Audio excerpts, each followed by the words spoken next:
Hier et ailleurs, le rendez-vous avec l'histoire sur Guadeloupe Première. Hier et ailleurs, un magazine proposé par Éric Lefebvre. L'afrocentricité est une théorie du changement social globale et cohérente. Est afrocentrique celui qui met l'Afrique au centre, au cœur de sa vision du monde, de ses préoccupations, de ses problématiques, de ses enjeux, de son projet. Il s'agit d'envisager le monde du point de vue de la culture et des valeurs africaines. Cette optique balaie tous les domaines de la vie, sciences, philosophie, économie, politique. L'afrocentricité implique une nouvelle identité et une nouvelle approche, basée principalement sur l'harmonie, la vérité, la justice et la mesure, ce corpus moral que la civilisation négro-africaine d'Égypte pharaonique avait concentré dans le concept de Maat. Replacer l'Afrique au centre de la civilisation égyptienne et l'Égypte à la base des civilisations humaines, c'est la grande œuvre qui fut celle de Cheikh Anta Diop. Ses disciples poursuivent aujourd'hui encore, plus d'un demi-siècle après Nation Nègre et Culture, à la fois ses travaux ainsi que son combat pour une histoire africaine, pour une histoire qui rende justice à sa dimension africaine. Parmi ces intellectuels à la fois chercheurs, pédagogues et militants, historiens, linguistes, archéologues, philosophes, ou tout ça à la fois, Théophile Obenga figure en tête de liste et Théophile Obenga est l'invité de ce nouveau numéro d'Hier et ailleurs. Bonjour Théophile Obenga, merci d'être avec nous. Professeur Théophile Obenga, vous êtes en Guadeloupe à l'invitation de l'association Anijart, dont le président Kalala Omotunde est également là, l'Institut Anijart même. Bonjour. Merci également à vous d'être ici, dans le cadre du colloque international sur les mathématiques africaines que Anijart vient d'organiser. On a déjà consacré plusieurs numéros, d'ailleurs, d'hier et ailleurs, à cette thématique très emblématique du rôle essentiel joué par les scientifiques africains, essentiel mais occulté. Et c'est tout l'enjeu de l'afrocentricité. On va y revenir. Auparavant, arrêtons-nous un moment sur la figure et surtout les travaux de Cheikh Anta Diop. Son premier ouvrage, en 1954, Nation Nègre et Culture, c'est une véritable révolution intellectuelle, professeur Obenga. Oui, effectivement, oui. Mais l'objectif de Cheikh Anta Diop était au départ très banal, c'est-à-dire il avait appris à l'école primaire qu'il n'y avait pas d'histoire africaine. Et étant étudiant maintenant, il a voulu essayer de régler ce problème qu'il y avait une histoire. Et ce faisant, il y avait le Mali, le Ghana, son rail, les Ashanti, les Yoruba, etc. Tout était connu. Il tombe sur l'Égypte et constate qu'effectivement, d'après les données archéologiques, égyptologiques propres, linguistiques, c'était une civilisation négro-africaine, comme on dit. Donc, il n'a pas peur, il a eu peur de cacher ça ou de ne pas dire. Il a dit, c'est devenu maintenant la bombe. Mais en fait, son intention était de trouver l'histoire africaine, de bâtir la conscience historique africaine. Ce n'était pas l'Égypte pour l'Égypte. C'est le début, l'origine, le moteur, en quelque sorte, de ses travaux et de toute sa vie. Ça a été le fil rouge tout au long de son existence et de ses recherches. Faire, fabriquer, révéler au monde l'histoire africaine. Parce que si on avait accepté que l'Égypte, effectivement, comme si j'étudie l'histoire de l'Europe ou de n'importe quel pays, je vais jusqu'à la Grèce. Bon, il n'y a pas de débat. Parce qu'il dit, bon, les Grecs étaient ceci, ils ont fait ça, etc. Il n'y a pas de débat. Mais dans le cas de l'Afrique, on a contesté. Voilà pourquoi ça a eu débat. Et ça, on a contesté que ce qu'il disait, l'Égypte est un pays méditerranéen, et la race est une race brune, etc., etc. Donc, ça n'avait rien à voir avec le monde négro-africain, comme on dit. Et c'est là, le débat a duré jusqu'au colloque, au moins 20 ans après Nation Nègre et Culture, jusqu'au colloque du Caire en 1974. Il continue encore après, parce que il continue encore aujourd'hui. Oui. Professeur Obenga, il y a encore singulièrement, on va en dire deux mots, sur le terrain linguistique, il y a encore des débats, des polémiques, des controverses. Il y a des débats, des polémiques parce qu'on conteste. Et puis, bon, souvent, c'est les idéologies qui prévalent dans ces affaires-là. C'est l'idéologie et non une approche purement scientifique, rigoureuse et objective. Parfois, je vois, puis je peux nier ce que je vois parce que c'est mon idéologie qui craint d'affirmer que que l'esclave puisse bâtir une civilisation, puisse connaître les mathématiques, puisse connaître même la philosophie. Donc, par principe, même instinctivement, je nie cela. Parce que nous ne pouvons pas aujourd'hui attribuer, par exemple, la philosophie à un chien, même s'il est intelligent, s'il prend le courrier. La même chose, parce qu'on a supprimé les autres de l'humanité et donc, du coup, il ne peut pas appartenir à l'humanité. C'était ça le débat de fond. L'idéologie a prévalu dans ce genre de discussion, quoi. Pendant très longtemps, pendant des décennies et des décennies, et même plus que ça. Or, ce que prouve véritablement, scientifiquement, Cheikh Anta Diop, c'est que l'Égypte, c'est l'Afrique. Et que la civilisation pharaonique, c'est une civilisation négro-africaine. Oui, c'est tellement évident que j'ai des difficultés, quoi. Comme si je me prouvais à vous que je suis noir. Bon, vous le voyez. Bon, qu'est-ce que je dois ajouter de plus? Parce que ce n'est pas des inventions. Hérodote, c'est quand même un Grec, un Européen ou un Phénicien. Il était en Égypte, il a voyagé, il a vu au marché, au temple, dans toutes les villes. Il dit, à l'époque, il n'y avait pas nos débats, que les Égyptiens, la population égyptienne, a la peau noire et les cheveux crépus. Bon, c'est suffisant. Bon, s'il avait dit que que les Égyptiens avaient la peau blanche et les cheveux lisses, on n'aurait pas discuté. Mais comme il dit le contraire, on conteste Hérodote qu'il est naïf sur ce point, alors que c'est un fait d'évidence. Même un enfant de 17 ans sait que vous êtes noir, c'est un fait d'évidence. Il y a l'évidence visuelle, il y a oui. Ce qui est rapporté par les chroniqueurs de... Oui, il y a aussi l'évidence archéologique. Mais voilà, il y a toute cette dimension archéologique, linguistique, surtout linguistique. Parce que le mot Égypte vient du grec. Mais les Égyptiens appellent leur pays Kemet.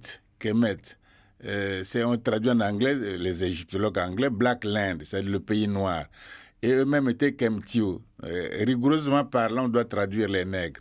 On dit les hommes et les femmes habitant le pays noir. Comme on dit, les habitants de l'Afrique noire. C'est des Africains noirs, c'est des Noirs, etc. C'est ça qu'ils disaient comme ça. Ils s'appelaient eux-mêmes comme ça. Bon, ça aussi, on compte. Et l'écriture le montre qu'il s'agit bien de géographie humaine et non d'irrigation ou de sol ou de limon, etc. Bon. Il y a eu aujourd'hui la modernité. Ce que vous dites là, c'est oui, parce qu'il y a un certain nombre de personnes qui disent non, en fait, le pays noir, c'est parce que le Nil déversant des limons, la terre est noire de part et d'autre du fleuve. Donc c'est pour ça que ça s'appelle le pays noir. Non, c'est pas ça. Parce que si c'était ça, l'Égyptien l'aurait écrit. Mais la manière d'écrire le mot Kemet, l'Égyptien a un système, par exemple, rapidement, vous êtes Monsieur Rose. Moi, je suis Rose. Il y a la rose. On ne sait pas trop de quoi il s'agit. Mais l'Égyptien, c'est quand je dis Rose, si c'est un homme, je dessine un être humain derrière. Rose, une femme, je dessine une femme derrière. Rose, un bateau, je dessine un bateau. Rose, c'est un château, c'est un château. On ne se trompe pas. Donc, il y a un signe qui vous oriente pour avoir la vraie signification, pour ne pas trop s'égarer. Or, c'est pas écrit avec les signes de limon ou de terre irriguée ou d'eau. C'est pas écrit comme ça. C'est écrit avec le signe des hommes et femmes. Donc, le signe de la géographie humaine, le signe des villes, des villages. Voilà, c'est ça que si on connaît l'égyptologie réellement, on ne peut pas se tromper. Le reste, c'est qu'on ne connaît pas les hiéroglyphes, quoi. C'est ça. Ce mot, Kemet, il est intéressant et il est symbolique de ces travaux linguistiques, professeur Obenga, parce que cette racine-là, on va la retrouver justement dans de nombreuses langues africaines. Absolument. Même dans ma langue maternelle du Congo, quand on dit Kama, ça dit c'est tellement brûlé, charbonné. C'est tellement brûlé que ça devient du charbon. C'est Ikama, quoi, c'est charbon. Tu vois. Or, Kem, c'est noir charbon, même en copte. Bon, ailleurs, c'est Kem, même dans les pays d'Ogon, par exemple, où quand je change le M par le L, ça s'appelle Kala, Makala, ça dit le charbon en Kikongo. Donc, au fond, c'est un mot réellement africain. Il est très répandu, ce mot, pour dire noir, quoi, dire charbon, quelque chose de noir, etc. C'est très répandu. Allons un peu plus loin, tout en gardant ce même mot. La base de l'Égypte négro-africaine qui irrigue donc les cultures africaines, mais pas seulement. bien évidemment, parce que ce mot de Cam, on le retrouve également dans la Bible. Oui, il a eu les enfants de les Caïn, Abel, Cam, etc. Bon, on l'a maudit puisqu'il a vu son père nu, il s'y rigolait au lieu de le couvrir. Et puis, on l'a réellement pas maudit, mais enfin, on l'a pas donné l'héritage, etc. Et on a attribué ça aux Noirs.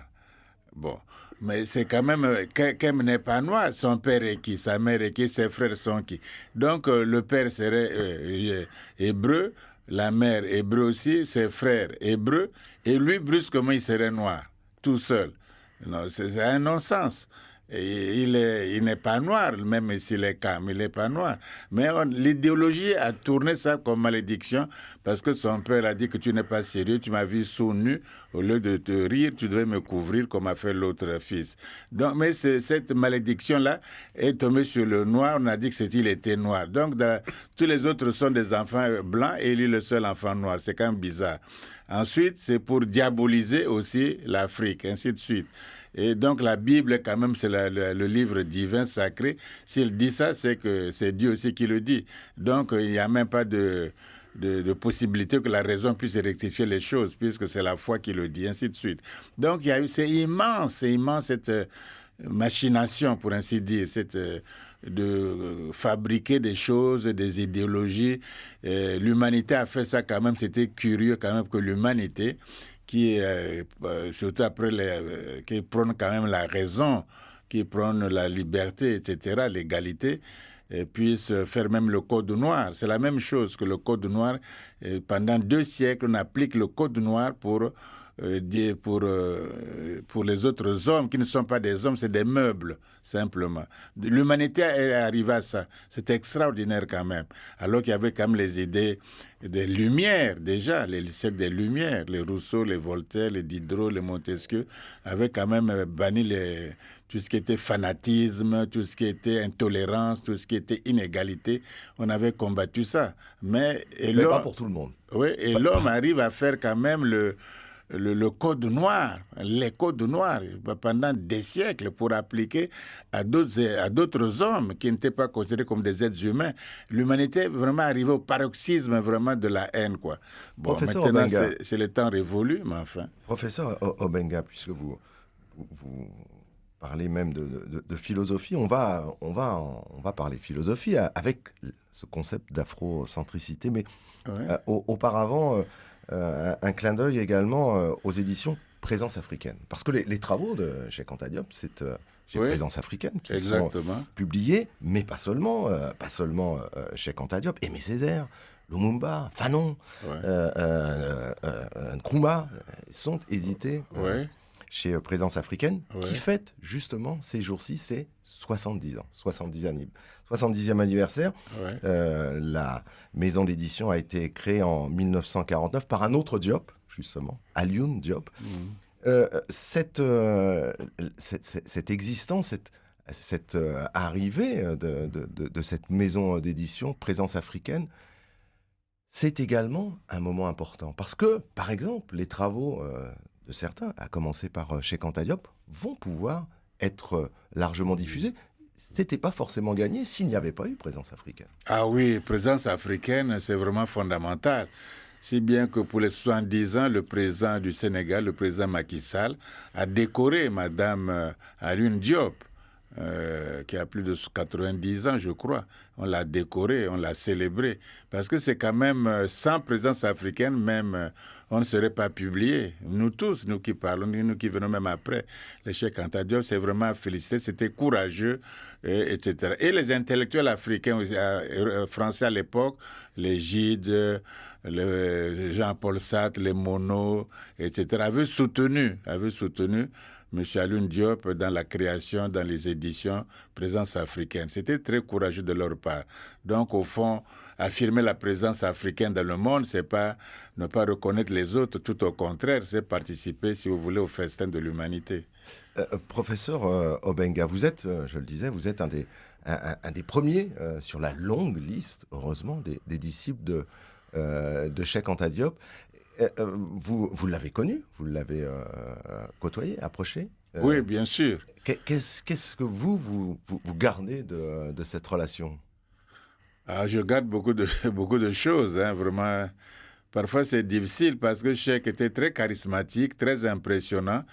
On avait une grande différence aussi d'âge, de génération, etc. Moi, je commençais mes études, lui, il avait fini, il travaillait déjà au Sénégal.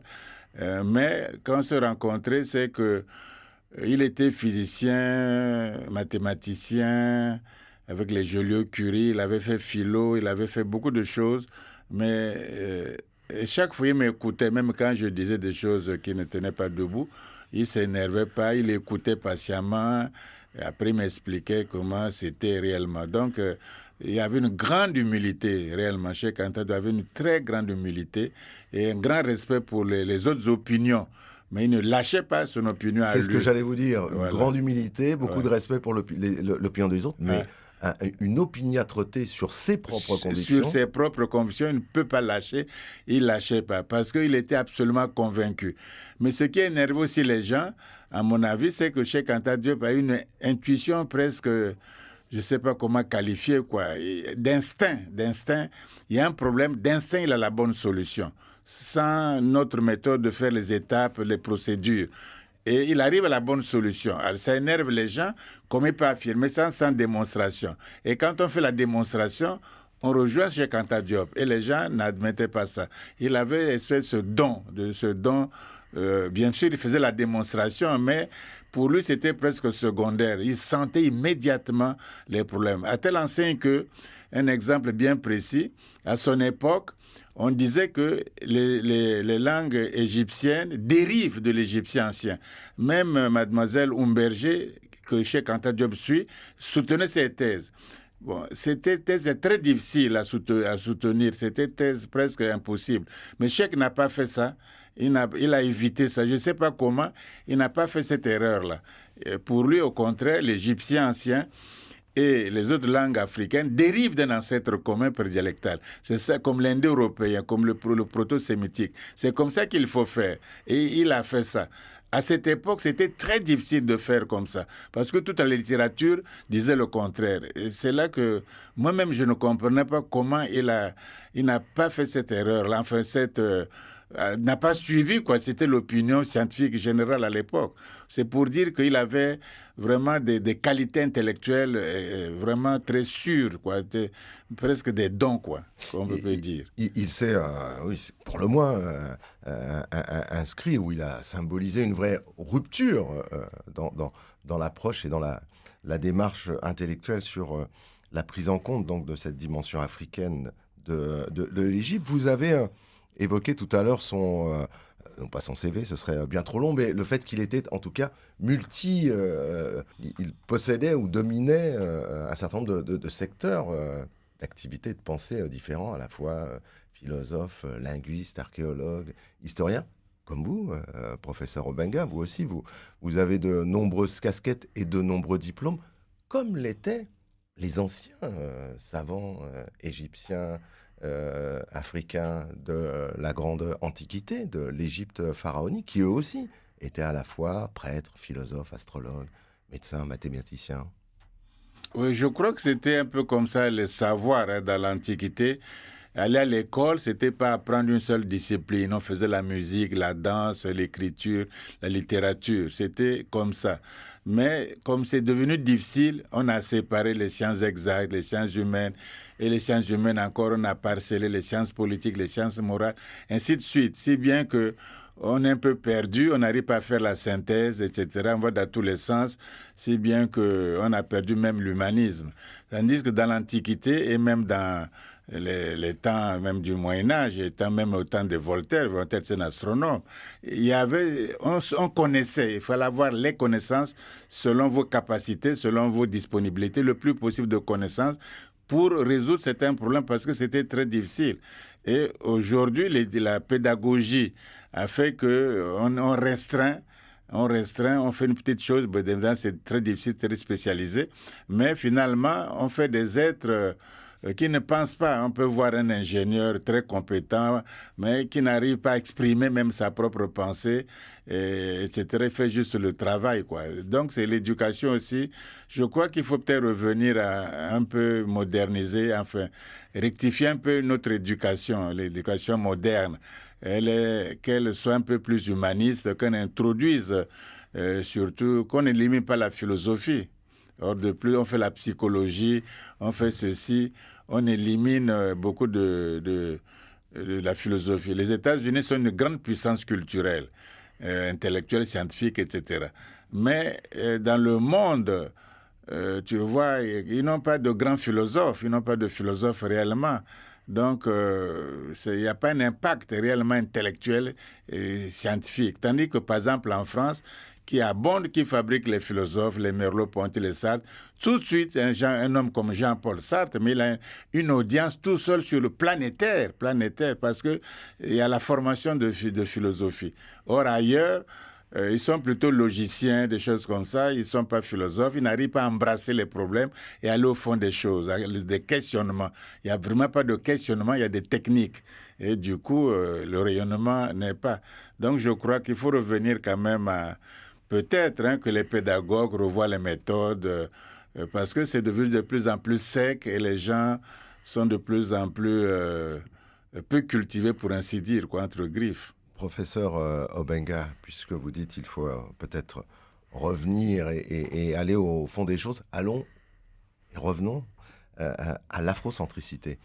Une démarche qui est à la fois intellectuelle, historique, on l'a vu à l'instant, philosophique, on l'a dit également, c'est une démarche aussi politique, l'afrocentricité. Oui, bien sûr. Moi, j'ai été dans le département, là où est née presque l'afrocentricité aux États-Unis, à Temple University, avec le professeur à santé. Bon, pour eux, votre définition est très correcte, ce que vous avez dit au début, en définissant, c'est très correct. Donc, mais je ne vois pas, c'est intellectuel, il faut comprendre. Bon, c'est pratique, il faut des outils de pédagogie et il faut politique. C'est la politique qui change aussi la société. Donc, il n'y a pas... je ne sais pas moi, on voit la politique souvent comme quelque chose de... mais la politique est partout, doit être partout dans tous les combats. C'est des combats politiques en réalité parce qu'ils amènent le changement. Sinon, c'est l'intellectualisme pour l'intellectualisme, etc. Voilà pourquoi l'afrocentricité est une... Mais toute philosophie, en réalité, le marxisme, c'est aussi la politique. Il fait les États... Bon, le libéralisme, c'est aussi la politique, un État libéral, une politique néolibérale, etc. La philosophie, même au temps de Platon, n'était même pas abstraite aussi. La République, c'est un modèle pour que les sachants, ceux qui ont été initiés à la dialectique, puissent gérer réellement la société parce qu'ils comprennent mieux les enjeux. Donc partout, c'est toujours hors de nous. Aujourd'hui, on prend la politique comme quelque chose de mauvais. La politique, c'est un peu à part, c'est quelque chose un peu qui ne participe pas à la société parce que on fait beaucoup de corruption. La politique devient une affaire d'intérêt privé, d'intérêt personnel.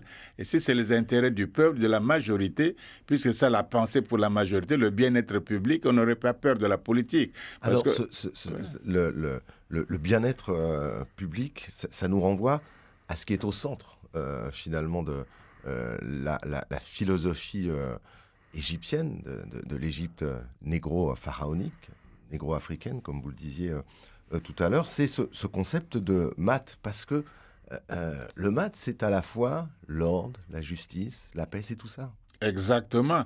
Vous voyez, quand on fait l'archéologie égyptienne, on n'a jamais trouvé un palais, le palais royal, le palais des pharaons. Il n'y en a pas en Égypte, dans les fouilles.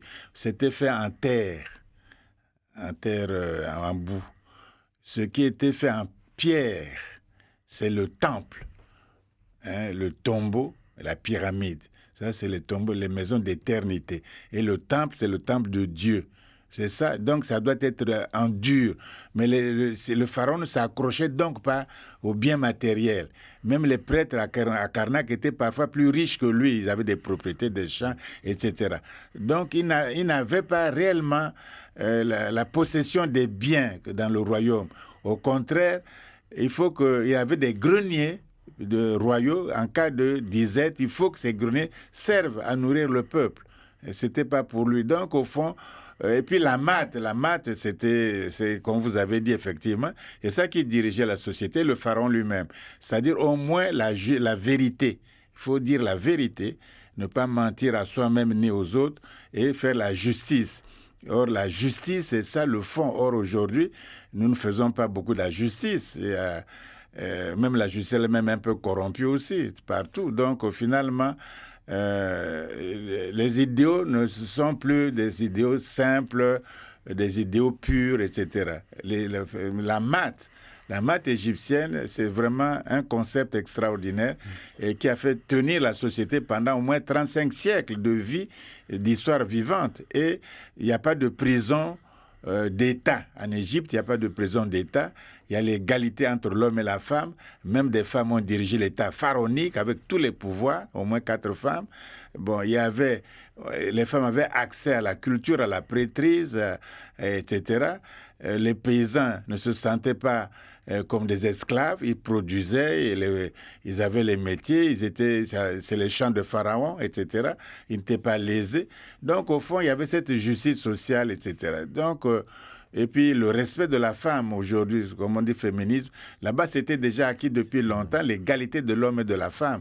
La femme fait les affaires, fait les business, fait le commerce, fait la prêtrise, fait la royauté, elle est partout, même scribe, etc. Donc, au fond, c'est une société harmonieuse, comme on dit, respectueuse, harmonieuse.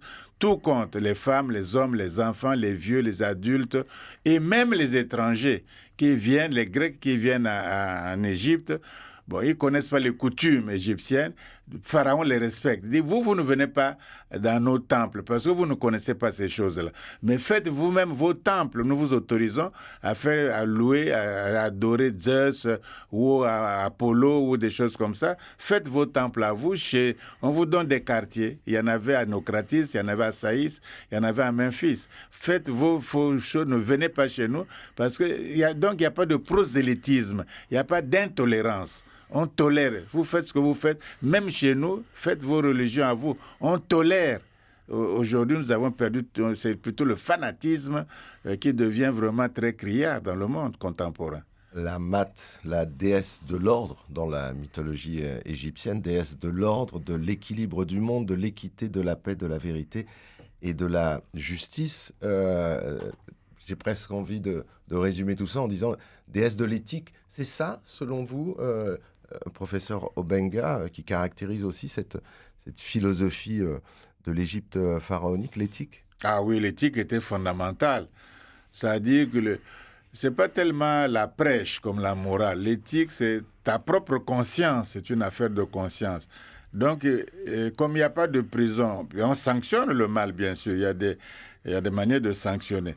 Mais il faut être conscient vous-même de donner sens à votre existence, de donner sens à votre vie personnelle et de participer à l'État, qui est le bien collectif. Donc ça, il faut que ça soit intégré, ça soit votre sang, votre réflexe. On n'a pas besoin de vous le dire. Donc votre conscience, et les consciences sont élevées. Si bien que je fais mon travail, je sais que vous l'appréciez, même si vous ne le faites pas, et je sais qu'il est apprécié aussi par toute la communauté. Et je rends donc service. Je bénéficie aussi des services de la communauté. Il y a donc cette symbiose-là qui amène au fond la fraternité, qui amène l'amitié et l'amour, etc. Parce que l'Égyptien avait au moins ses valeurs de la maths. Il y avait Otep, c'est-à-dire la paix, l'accomplissement, la satisfaction. C'est ça qu'on appelle Otep. Il avait aussi Merut, c'est-à-dire l'amour, l'affection, l'amour profond de la nature, de l'eau, du soleil, du sable, des hommes, des femmes, de la nature, des fleurs.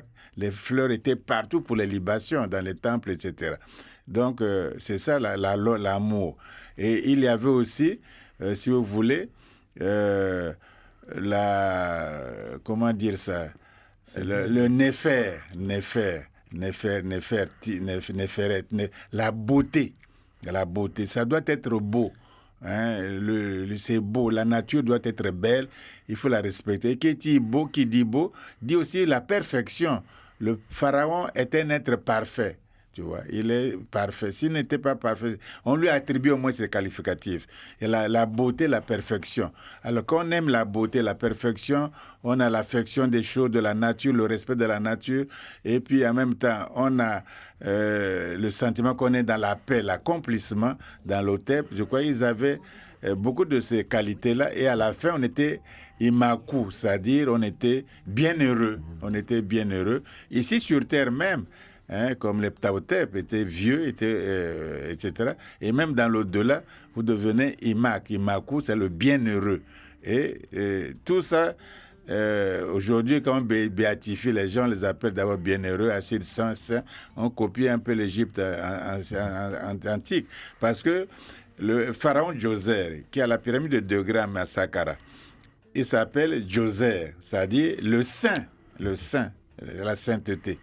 Et il a un autre nom, l'homme au corps divin. Il a le corps divin. Il a un autre nom, c'est écrit sur sa statue, il est Ra-Noub, c'est-à-dire le soleil d'or, l'or, le soleil d'or. Voilà les noms qu'ils avaient réellement.